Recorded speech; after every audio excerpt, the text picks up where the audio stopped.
एक बड़े पत्रकार हैं शेखर गुप्ता, और ये शेखर गुप्ता वो पत्रकार हैं जो मनमोहन सिंह जब प्रधानमंत्री थे तो उन्होंने कहा था कि भारतीय सेना को बदनाम करते हुए कि भारतीय सेना मनमोहन सिंह को सत्ता से हटाने के लिए आ रही है।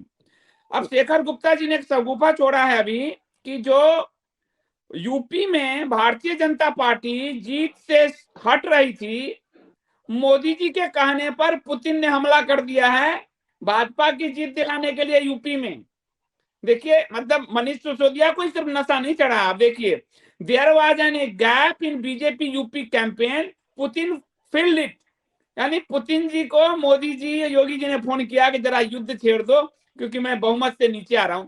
इस तरह की पत्रकारिता को क्या कहेंगे? और मेरा दूसरा इससे और सवाल है, क्या पार्टी इस तरह के पत्रकारिता को सीरियस नहीं ले रही?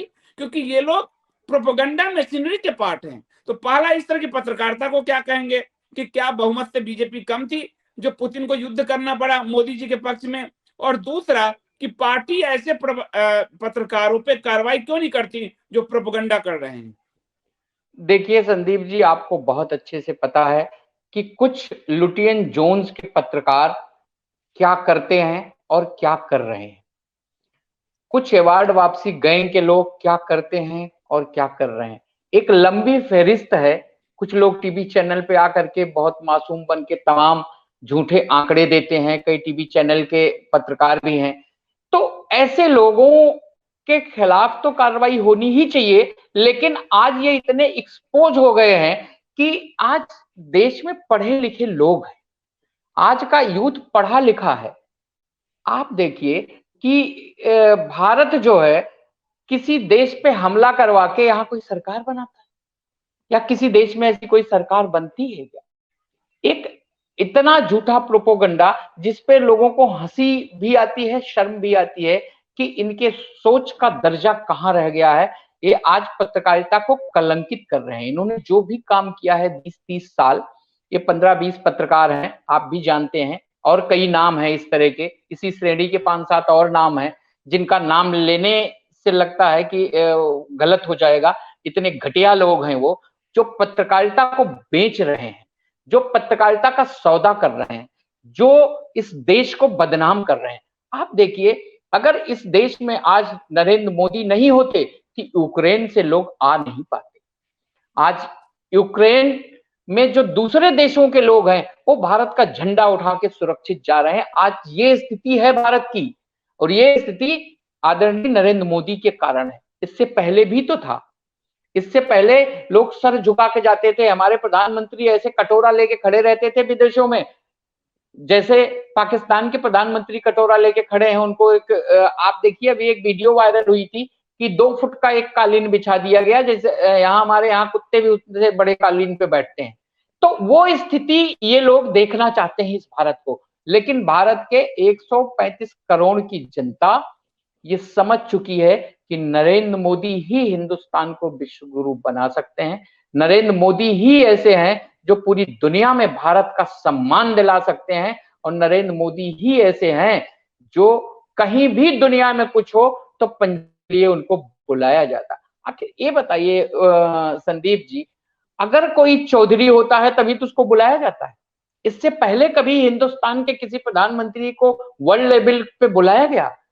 आज हिंदुस्तान की ये ताकत पिछले 7 सालों में बनी है तो नरेंद्र मोदी के कारण। इस तरह के कुत्ते भौंकते रहते हैं, इनकी बहुत परवाह करने की आवश्यकता नहीं। कुछ फिल्म जगत में भी हैं, कुछ मीडिया में भी हैं, कुछ लुटियन जोन के कुछ लोगों से सेटिंग गेटिंग करके वहीं अपना करते रहते हैं।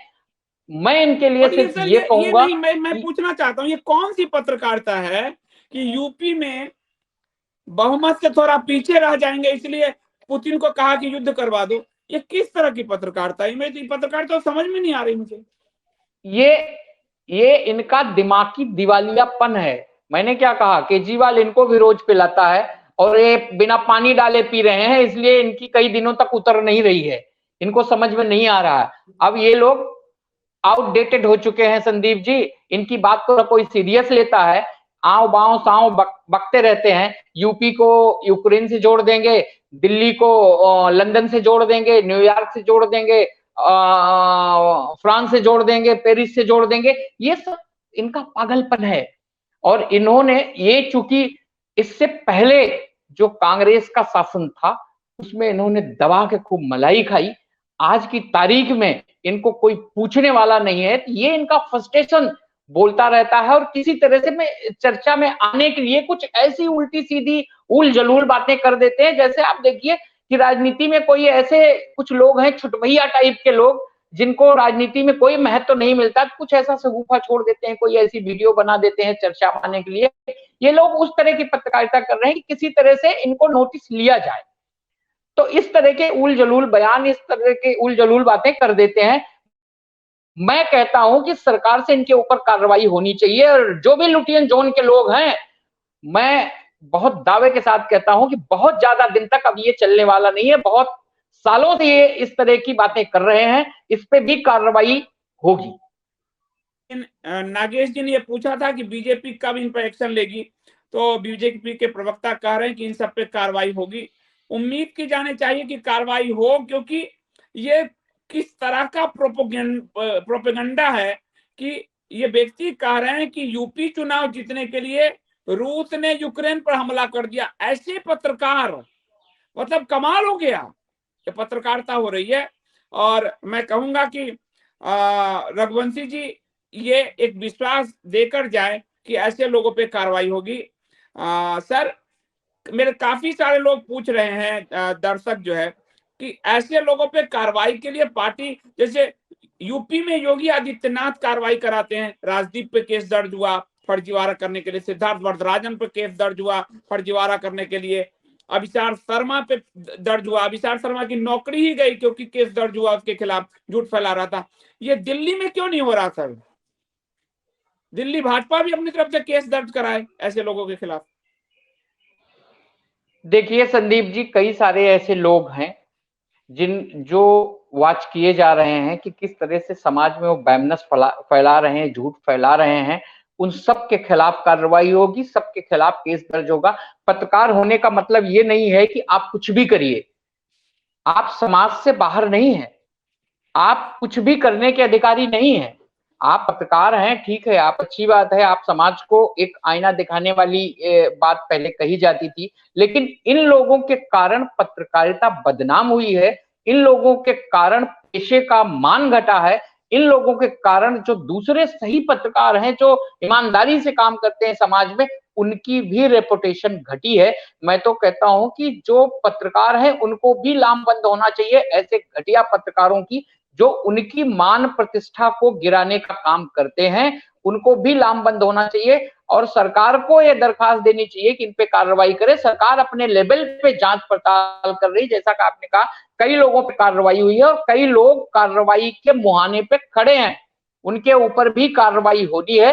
लेकिन मैं पत्रकार जगत से भी अपील करता हूं कि ऐसे लोग जो अपने स्वार्थ के कारण जो आउटडेटेड हो गए हैं, जिन लोगों की आज प्रासंगिकता नहीं है, वो अपने आप को जिंदा रखने के लिए जो उल जलूल बातें करते हैं, उनके खिलाफ उनको भी आगे आना चाहिए, क्योंकि ये प्रोफेशन को गिरा रहे हैं, ये पत्रकारिता को गिरा रहे हैं, ये चौथे स्तंभ का नुकसान कर रहे हैं। सबसे बड़े दुश्मन तो ये उनके हैं जो जिसकी जैसे कुछ लोग हैं, खाते हिंदुस्तान की है, गाते पाकिस्तान की हैं, तो उसी तरह से ये एक पत्रकारिता की खाए और पत्रकारिता को गिरा रहे हैं। तो पत्रकारों को भी सजग होकर के इनके खिलाफ मुहिम चलानी चाहिए। सरकार अपने लेवल पे जांच कर रही है और इसमें से कोई बचने नहीं पाएगा, मैं बता दे रहा हूं आपको। इसमें एक गैंग, सर आखिरी एक सवाल, एक गैंग सुप्रीम कोर्ट भी पहुंचा था और सुप्रीम कोर्ट में कहा था कि ये युद्ध में जो है सरकार को निर्देश दे, तो सुप्रीम कोर्ट ने कहा क्या हम कहेंगे तो पुतिन युद्ध रोक देंगे। तो ये पत्रकारिता में और सुप्रीम कोर्ट में पीआईएल डालने वालों में ये जो गैंग लगातार इंटरनेशनल रिलेशन पे भी हमला करता है, मेरा ये मानना है कि कम से कम भारतीय जनता पार्टी दिल्ली प्रदेश ऐसे लोगों को एक्सपोज क्यों नहीं करती और ऐसे लोगों के खिलाफ केस क्यों नहीं दर्ज कराती। अब कोई सुप्रीम कोर्ट कहेगा पुतिन को कि जाओ भाई युद्ध बंद करो, शेखर गुप्ता ये कहेंगे कि भाजपा बहुमत से कम हो रही है तो पुतिन को कहा मोदी जी ने युद्ध छेड़ दो। इन पे तो केस होने चाहिए। संदीप जी, मैंने कहा कि कई सारे लोग ये चाहते हैं कि वो चर्चा में आए, जो आज आउटडेटेड हो चुके हैं, वो चाहते हैं कि उनके ऊपर कार्रवाई हो और वो कहीं न कहीं किसी तरह से चर्चा में आए और फिर कुछ अपना करें। तो इसका भी संज्ञान लेने की आवश्यकता है कि ये किस मोटिव से कह रहे हैं। अच्छा, इस देश में लोकतंत्र है, एक गैंग है जो हमेशा पीआईएल डालता रहता है किसी न किसी मुद्दे पे, हर मुद्दे पे उल जलूल बातें करता रहता, उसका अपना एक मोटिव है।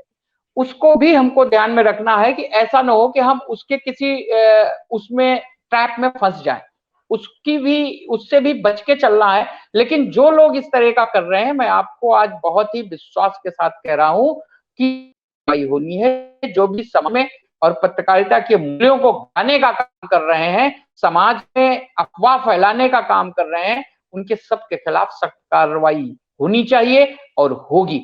मैं फिर एक बार पत्रकारों से अपील करूंगा कि वो भी इनके खिलाफ, क्योंकि जिस प्रोफेशन में तमाम आज इस देश का लोकतंत्र का एक स्तंभ है, उसमें तमाम ऐसे पत्रकार हैं जो बहुत खोजी पत्रकारिता करते हैं, जो बहुत मेहनत से काम करते हैं, एक मुकाम पहुंचाते हैं, लेकिन इन कुछ चंद लोगों के कारण उनकी भी प्रतिष्ठा को संदेह की नजर से देखा जाता है। उनको भी आगे आना चाहिए, किसी को भी डरने की आवश्यकता नहीं। तो बहुत बहुत धन्यवाद सर।